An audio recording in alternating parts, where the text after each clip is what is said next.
जमान पाक लाहौर में पुलिस एहलकारों को तशद्दुद करके उन्हें शदीद जख्मी किया गया। सूबाई वजीर इत्तलात शर्जील मेमन का दावा, कहा कि पिछले कुछ दिनों से पाकिस्तान में वो कुछ हो रहा है जो माजी में नहीं हुआ। जमान पाक को जत्थों ने नोगो एरिया बना दिया। अदालती अहकामात की धज्जियां उड़ाई गई, मुल्क में अनारकी फैलाई गई, पूरी रियासत को यरगमाल बनाया गया।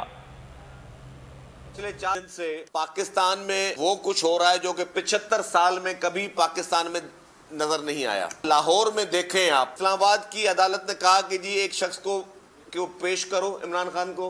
बाद में अदालत ने मजबूर होकर कहा कि जी इसको गिरफ्तार करके पेश करो।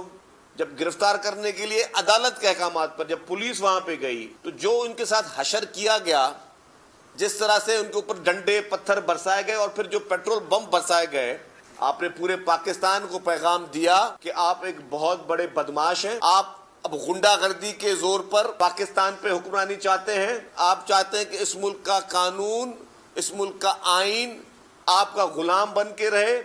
पाकिस्तान की तारीख में बड़े बड़े लीडरान ने जो है वो अदालतें और जेलें और कैदें भुगती हैं।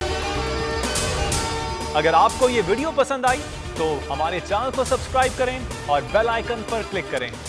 सुप्रीम कोर्ट के मंसूर अली शाह साहब जस्टिस एक ऑर्डर पास किया उनकी बेंच, और उस ऑर्डर के अंदर उन्होंने बड़ा क्लियर बता दिया कि जी बरियत की जो दरखास्तें हैं वो कब कब लगेंगी। उसमें से एक वजह उन्होंने बताई कि जी जब कोई क्राइम ही ना हुआ हो तो बरी कर दें, ताकि अदालतों पे बोझ ना रहे, वो केसेस चलते ना रहे। सुप्रीम कोर्ट ये मिसालें कब बनाएगा ऐसे लोगों के खिलाफ जो इस तरह की एफआईआर काट रहे हैं, वैसे ऑफिसर्स, और ऐसे लोग जो इस तरह के केसेस को जजेस चला रहे हैं।